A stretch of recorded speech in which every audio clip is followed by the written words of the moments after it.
For those that have seen me speak before, unfortunately I don't have a set of cartoons for you today. I just have one slide. So as Montfort Group is a trader. We have just recently established a Dubai Financial Services Authority regulated licence for investment into the maritime industry. I was hoping to be here talking about a flagship deal, but unfortunately I can't do that, but I can talk about what happened in a deal. We worked extensively with a top-tier Chinese shipyard to develop IMO2 chemical carriers, dual fuel methanol actual. Not dual fuel ready, that doesn't mean anything. They were dual fuel actual. Now we would, as a fund, like to finance opportunities like this. We would work with the charterers, but the problem is there's still, as discussed this morning, a lack of uptake on the chartering side because there is a cost. The cost is around, for a medium-sized tanker or medium-sized ship full stop, it's around $7 million more. And I think from this morning's session, there was a sort of a question about who is going to pay for that cost. And ultimately, it's the end consumer. Now, in the EU, we have the various ETS, and we have Fuel EU, which comes into effect 1st of January.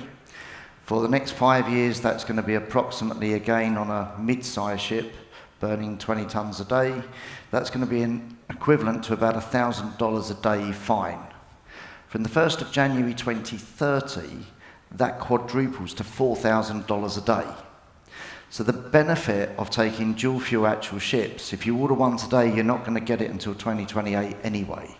So it actually makes sense to be investing into these assets today.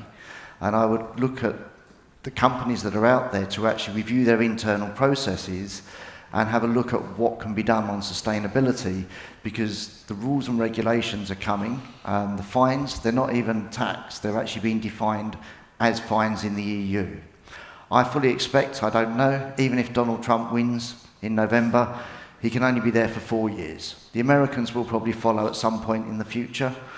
The Chinese, everyone talks about the Chinese being one of the biggest polluters, but did you actually know the Chinese are actually one of the most sustainable? They actually have the biggest production of green.